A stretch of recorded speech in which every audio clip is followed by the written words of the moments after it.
السلام علیکم ورحمۃ اللہ وبرکاتہ۔ ان الحمد للہ نحمده ونصلی علی رسولہ الکریم، اشہد ان لا الہ الا اللہ وحدہ لا شریک لہ واشہد ان محمدا عبدہ ورسولہ۔ رب اشرح لی صدری ویسر لی امری واحلل عقدۃ من لسانی یفقہوا قولی۔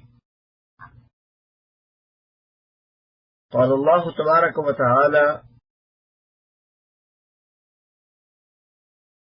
اعوذ باللہ من الشیطان الرجیم، بسم اللہ الرحمن الرحیم۔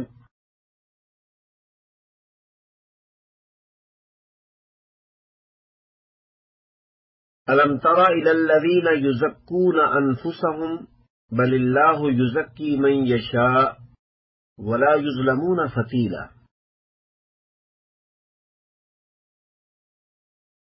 آج کی اس مجلس میں ایک ایسی خصلت کے بارے میں اپنے آپ کو اور اپنے سامعین کو متنبہ کرنا مقصد ہے، جس خصلت کے پائے جانے کی وجہ سے انسان اللہ کے ہاں بھی اور اللہ کے بندوں کے ہاں بھی کم تر سمجھا جاتا ہے۔ اس خصلت میں مبتلا شخص تو شاید یہ سمجھتا ہے کہ مجھ جیسا کوئی بھی نہیں ہے، لیکن حقیقت بات یہ ہے کہ ایسے شخص کو اللہ بھی پسند نہیں کرتے اور اللہ کے بندے بھی پسند نہیں کرتے۔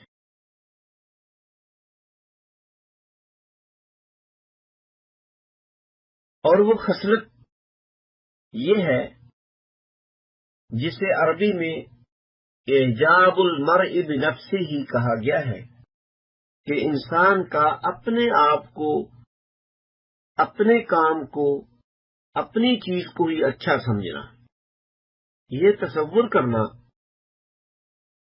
کہ جو کچھ ہوں میں ہی ہوں، باقی کوئی کچھ نہیں۔ اس کو خود پسندی بھی کہا جاتا ہے، عجب پسندی بھی کہا جاتا ہے۔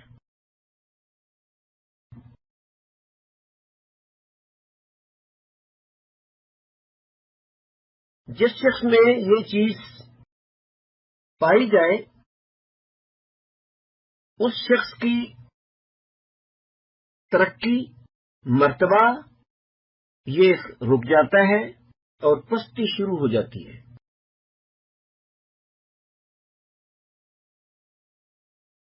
اللہ کے رسول صلی اللہ علیہ وسلم کی ایک حدیث، جس میں نبی مکرم صلی اللہ علیہ وسلم نے فرمایا، یہ روایت بیہقی میں ہے، آپ نے فرمایا کہ 3 چیزیں ہلاکت کا باعث ہیں اور 3 چیزیں نجات کا باعث ہیں۔ جو چیزیں نجات کا باعث ہیں وہ یہ ہیں: تقوی اللہ فی السر والعلانیہ، اعلانیہ اور پوشیدہ۔ انسان پوشیدہ ہو، اکیلا ہو، چھپا ہوا ہو یا لوگوں کے سامنے ہو، ہر حال میں تقوی اختیار کرنا، اللہ کا ڈر اپنے دل میں رکھنا، نیکی پر قائم رہنا اور گناہ کے کاموں سے، نافرمانی کے کاموں سے رک جانا۔ دوسری بات جو نجات کا باعث بنتی ہے وہ ہے القول بالحق کے فی الرضا والسخط۔ انسان غصے میں ہو یا راضی ہو، ہمیشہ حق بات کہنا۔ ایسا نہیں ہے کہ جب کسی سے راضی ہو جائے تو اس کی تعریفوں کے پل،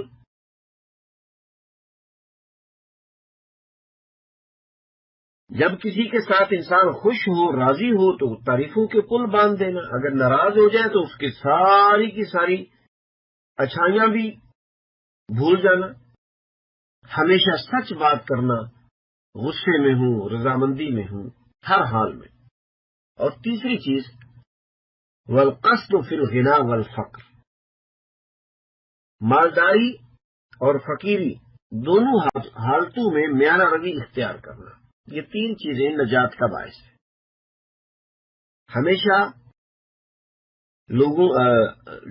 انسان اکیلا ہو، جلوت میں ہو، خلوت میں ہو، اکیلا ہو، پوشیدہ ہو یا لوگوں میں موجود ہو، ہمیشہ تقوی اختیار کرنا۔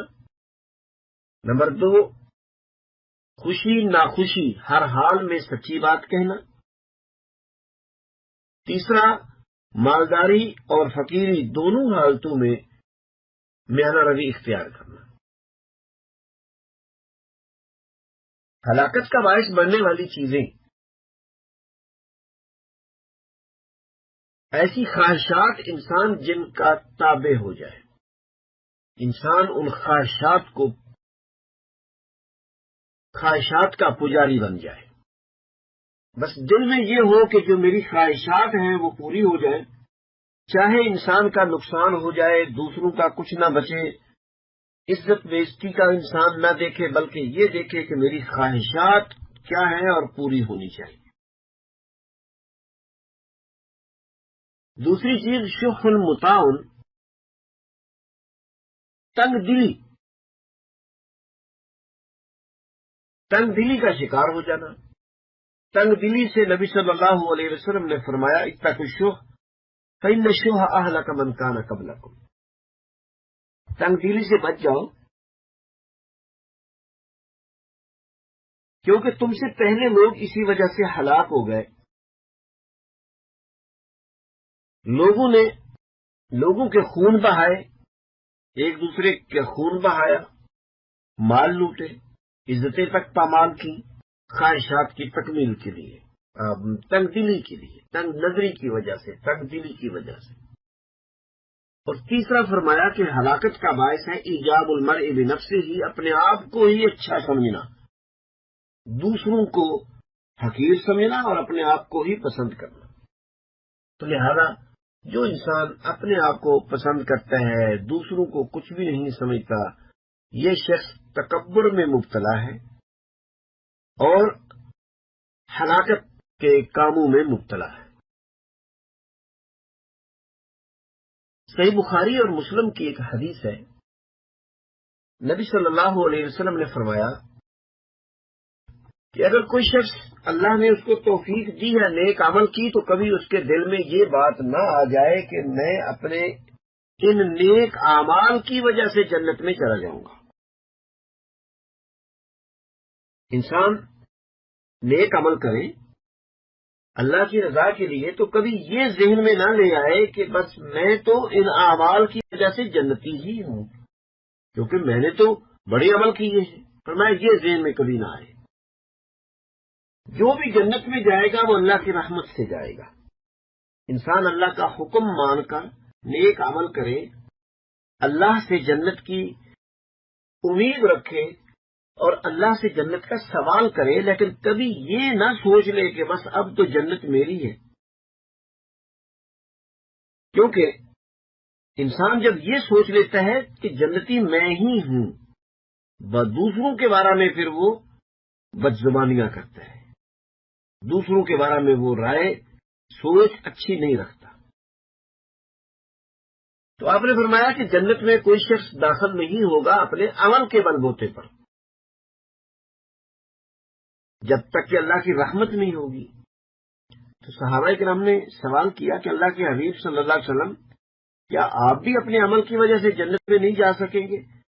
فرمایا ہاں، میں بھی اپنے عمل کی وجہ سے جنت میں نہیں جاؤں گا، بلکہ اللہ ان یتغمدنی اللہ بفضل ورحمت، جب تک کہ اللہ رب العزت کا فضل اور رحمت مجھے ڈھانپ نہ لے، جب تک اللہ کا فضل اور رحمت نہیں ہوگی میں بھی جنت میں نہیں جاؤں گا۔ تو لہذا کیا بات سمجھ آئی کہ انسان کو اللہ کی رحمت کا طلبگار رہنا چاہیے، کبھی خود پسندی میں مبتلا نہیں ہو جانا چاہیے۔ اور جو شخص بھی اپنی یعنی خود پسندی میں مبتلا ہو گیا وہ تباہ ہو گیا۔ مسند احمد کی روایت ہے نبی صلی اللہ علیہ وسلم نے فرمایا کہ جس شخص نے اپنے آپ کو بڑا سمجھا کہ میں بہت بڑا ہوں، اور جب وہ زمین پر چلتا تھا تو اکڑ کر زمین پر چلتا تھا تو تکبر کے ساتھ، فخر کے ساتھ، جب قیامت کے دن اللہ سے ملے گا وہ علیہ غضبان، اللہ اس پر سخت ناراض ہوگا۔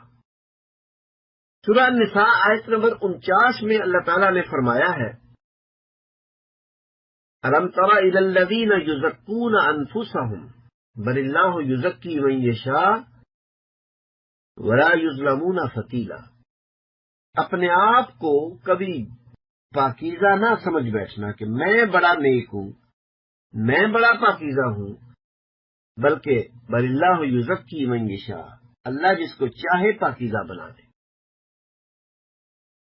سورہ النجم آیت نمبر 32 میں اللہ تعالیٰ کا ارشاد ہے، فَلَا تُزَكُّوا أَنفُسَكُمْ هُوَ أَعْلَمُ بِمَنِ اتَّقَىٰ، اپنے آپ کو زیادہ پارسا نہ کہو، اللہ جانتا ہے کون زیادہ نیک ہے۔ سورہ القصص میں قارون کا واقعہ بیان کیا گیا ہے کہ قارون، اس نے بڑے اچھے کپڑے پہنے ہوئے ہیں، لو لشکر کے ساتھ، مال و دولت بھی ہے، گھوڑے بھی ہے، لشکر بھی ہے، خادم نوکر، ہر چیز، بڑا اکڑ کر چل رہا ہے، اور اس کے دل میں یہ بات پیدا ہوگی، اوتیتہ علی علم عندی، اوتیتہ علی علم عندی، اس نے یہ سمجھا کہ یہ جو سب کچھ میرے پاس ہے یہ میرے علم کی وجہ سے مجھے ملا ہے، کہ میں بڑا علم والا ہوں، میں بڑا تجربے والا ہوں، میں پیسہ کمانے کا ڈھنگ جانتا ہوں۔ اس کے دل میں یہ بات آ گئی تو اللہ حکم الحاکمین نے اس کو زمین میں ایسا دنسایا، فخسفنا به وبدارہ الارض، اللہ فرماتے ہیں کہ ہم نے اس کو پورے کا پورا، اس کا لشکر، اس کے گھر، ہر چیز زمین میں دھنسا دی۔ تو لہذا انسان کبھی بھی خود پسندی اور خود خوش فہمی میں مبتلا نہ ہو جائے۔ اللہ کے رسول صلی اللہ علیہ وسلم نے فرمایا، آپ دعا کیا کرتے تھے کہ اے اللہ، مجھے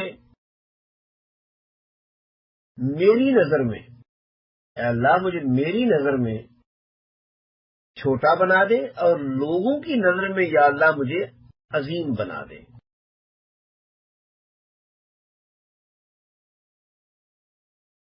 اللہم اجعلنی فی عینی صغیرا وفی اعین الناس کبیرا،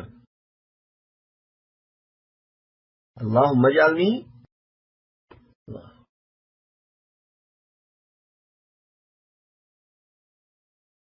اللہم اجعلنی فی عینی صغیرا وفی اعین الناس کبیرا، اے اللہ مجھے میری نظر میں چھوٹا اور لوگوں کی نظر میں یا اللہ مجھے بڑا بنا دے۔ مراد کیا ہے کہ جب انسان اپنے بارے میں تصور کرے، دیکھے، خیال کرے تو یہ سمجھے کہ میں تو ایک عاجز بندہ ہوں، میں تو ایک کمزور آدمی ہوں، گنہگار آدمی ہوں، لیکن لوگ اس کو اچھا سمجھیں، لوگ اس کے بارے میں اچھی رائے رکھتے ہوں، یہ ہے اصل انسانیت۔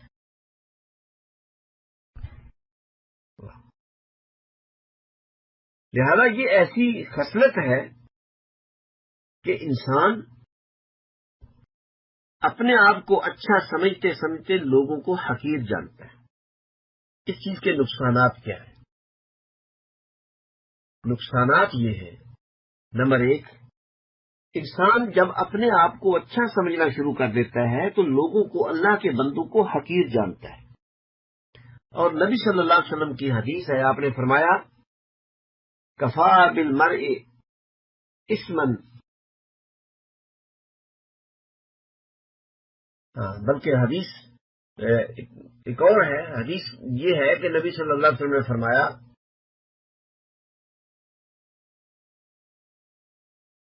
بِحَسْبِ امْرِئٍ مِّنَ الشَّرِّ أَن يَحْقِرَ أَخَاهُ الْمُسْلِمَ، کسی انسان کے حقیر اور ذلیل ہونے کے لیے یہ کافی ہے کہ وہ اپنے مسلمان بہن بھائیوں کو حقیر سمجھتا ہو۔ کسی انسان کے حقیر ہونے کے لیے یہ کافی ہے کہ وہ دوسروں کو حقیر سمجھتا ہے۔ جو دوسروں کو حقیر سمجھتا ہے وہ خود حقیر ہے۔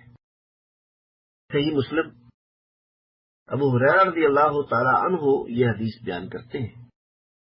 لہذا خود پسندی میں مبتلا شخص لوگوں کو حقیر سمجھتا ہے، مگر حقیقت یہ ہوتی ہے کہ وہ خود حقیر اور ذلیل ہوتا ہے۔ نمبر 2،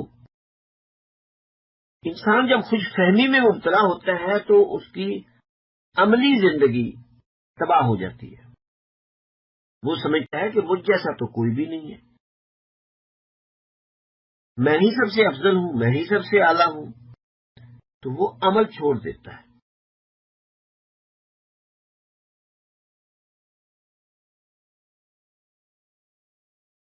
تیسرا نقصان یہ ہوتا ہے کہ ایسا شخص اللہ رب العزت کے ہاں بھی ذلیل ترین اور لوگوں کے ہاں بھی بدترین شخص ہوتا ہے۔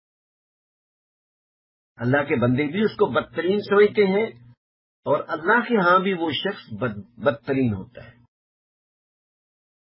چوتھا نقصان اس کا یہ ہے کہ ایسا شخص اللہ قبل الحاکمین کی مدد سے بھی محروم اور لوگوں کے تعامل سے بھی محروم ہو جاتا ہے،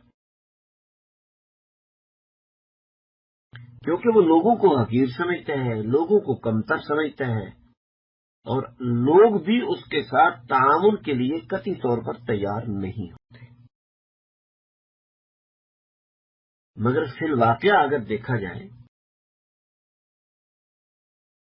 فرد سے لے کر جماعتیں اور گروہوں تک وہ اپنے گن گا رہی ہیں۔ اگر کوئی شخص دیکھا جائے تو وہ اپنے آپ کو اچھا سمجھ رہا ہے، اپنی تعریفیں باندھ رہا ہے، اپنی تعریفوں کے پل باندھ رہا ہے، دوسروں کے اوپر تان و تشنیع کر رہا ہے۔ اگر کسی جماعت کو دیکھا جائے، اگر کسی گروہ کو دیکھا جائے، بھلے وہ دینی جماعتیں ہوں یا سیاسی جماعتیں ہوں، منہج یہ ہے کہ دوسرے کی، اپنے مد مقابل کی، مخالف کی ہر بات ہی غلط ہے۔ کسی کی اچھی بات کو بھی اچھا کہنے کی صلاحیت ہی ختم ہو جاتی۔ حالانکہ جو بات صحیح ہے وہ صحیح ہے، صحیح بات کو غلط کہنا، اچھی چیز کو درست نہ کہنا، یہ بھی تو بہت بڑی حماقت ہے۔ لیکن ایسا شخص جو اس مرض میں مبتلا ہو جاتا ہے، وہ اپنے علاوہ، اپنی جماعت کے علاوہ، اپنے گروہ کے علاوہ کسی دوسرے کو اچھا سمجھتے نہیں ہے۔ اور ایک نقصان یہ بھی ہوتا ہے کہ ایسا شخص جو اپنے آپ کو خود پسندی میں مبتلا کر لیتا ہے، خود پسندی کا شکار ہو جاتا ہے، پھر اس کی اپنی زندگی اصلاح سے محروم ہو جاتی ہے۔ اگر ایک شخص ذہن کے اندر یہ بات بٹھا لے کہ میں کامل نہیں ہوں، میرے اندر غلطیاں ہیں، کوتاہیاں ہیں، تو یقیناً وہ انسان اپنی کوتاہیوں کی، غلطیوں کی اصلاح کرتا رہے گا۔ لیکن اگر کوئی شخص یہ سمجھ بیٹھے کہ مجھ جیسا تو ہے ہی کوئی نہیں، پھر وہ اپنی غلطیوں کی اصلاح نہیں کرتا، بلکہ وہ دوسروں کی غلطیاں نکالتا رہتا ہے اور اپنی غلطیوں کی طرف دیکھتا بھی نہیں ہے۔ اپنی غلطیاں بڑھتی چلی جاتی ہیں، دوسروں کے اوپر تنقید کرتے کرتے. آج کی میری ساری گفتگو کا خلاصہ یہ ہے، ایک ایسی خصلت جو انسان کو اللہ کے ہاں بھی ذلیل ترین اور اللہ کے بندوں کے ہاں بھی حقیر ترین اور کم تر بنا دیتی ہے، اور وہ خصلت ہے خود پسندی میں مبتلا ہو جانا. خود پسندی کیا ہوتی ہے؟ کہ انسان کو اپنی ہر چیز اچھی لگے، اپنی غلطیاں بھی اچھی لگیں، خود جیسا بھی کام کرے وہ اس کو اچھا لگے، اور یہ سمجھے کہ میں صحیح ہوں اور باقی سب غلط ہے. اعجاب المرء بنفسہ ہی یہ انسان کو اللہ کے ہاں بھی ذلیل اور اللہ کے بندوں کے ہاں بھی ذلیل کر دیتا ہے. اسی طرح خود پسندی میں مبتلا ہو جانا، خود پسندی کا شکار ہو جانا، یہ ہلاکت کا باعث ہے. جیسے کہ میں نے حدیث سے پیش کیا کہ آپ صلی اللہ علیہ وسلم نے فرمایا کہ 3 چیزیں ہلاکت کا باعث ہے، ان میں سے ایک اعجاب المرء بنفسہ ہی، اور اس کے بارے میں فرمایا وہی اشدہن، یہ تمام نقصان دینے والی چیزوں سے سب سے بڑھ کر ہے. خود پسندی میں مبتلا شخص دوسروں کے اوپر تان و تشنیع کرتے کرتے اپنے آپ کو بھول جاتا ہے اور اپنی زندگی غلطیوں سے بھر جاتی ہے، جبکہ اللہ کا الحاکمین کا ارشاد یہ ہے فَلَا تُزَكُّوا أَنفُسَكُمْ هُوَ أَعْلَمُ بِمَنِ اتَّقَىٰ، اپنے آپ کو پاکیزہ قرار نہ دیا کرو، بلکہ اللہ جانتے ہیں کہ کون زیادہ پاکیزہ ہے، کون زیادہ اچھا ہے، کون زیادہ بہتر ہے. اور پھر نبی صلی اللہ علیہ وسلم کی یہ دعا ہمیں یاد رکھنی چاہیے، جس میں نبی مکرم صلی اللہ علیہ وسلم نے یہ فرمایا کہ اے اللہ مجھے اپنی نظر میں، اے اللہ مجعل فی عینی صغیرا وفی اعین الناس کبیرا، اے اللہ مجھے اپنی نگاہ میں، یعنی میں اپنے آپ کو جب دیکھوں تو میں اپنے آپ کو چھوٹا سمجھوں، جبکہ لوگوں کی نگاہ میں یا اللہ مجھے بلند کر دے. تو یقیناً یہ اللہ تعالیٰ سے دعا کرنی چاہیے کہ اللہ کا الحاکمین اس بری خصلت سے ہمیں محفوظ رکھے، اور اللہ کا الحاکمین اپنی اصلاح کرنے کی توفیق عطا فرمائے.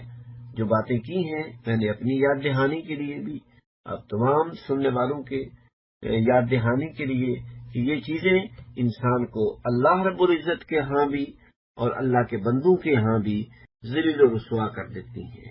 جو دوسروں کو گھٹیا سمجھے، دوسروں کو کم سمجھے، اپنے آپ کو اچھا سمجھے، نبی صلی اللہ علیہ وسلم نے فرمایا کہ اس شخص کے ذلیل ترین اور گھٹیا ترین، برا ترین ہونے کے لیے یہی دلیل کافی ہے. اب اس میں ایک بات کی میں اور نشاندہی کرتا چلوں گا.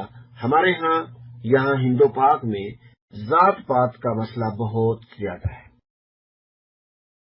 دوسرے علاقوں میں بھی ہوگا یقیناً. اللہ، تو جو یہ مسائل ہیں کہ اس میں کوئی شخص اپنے قبیلے کو، اپنے خاندان کو، اپنے ملک کو اچھا سمجھتا ہے اور دوسروں کو حقیر جانتا ہے. یہ سمجھتا ہے کہ میں اچھا ہوں، میرا خاندان قبیلہ اچھا ہے، دوسرے تو میرے مقابلے میں کچھ بھی نہیں ہے.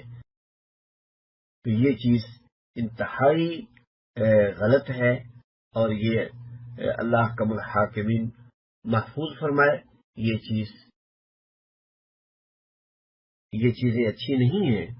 انسان اللہ کے بندوں کو عزت اور احترام دے اور اپنی غلطیوں کی اصلاح کی کوشش کرے. اللہ تعالیٰ عمل کی توفیق عطا فرمائے. اقول قولی ھذا استغفر اللہ لی ولکم ولسائر المسلمین. سبحان ربک رب العزة عما یصفون وسلام علی المرسلین والحمد للہ رب العالمین. السلام علیکم ورحمۃ اللہ وبرکاتہ.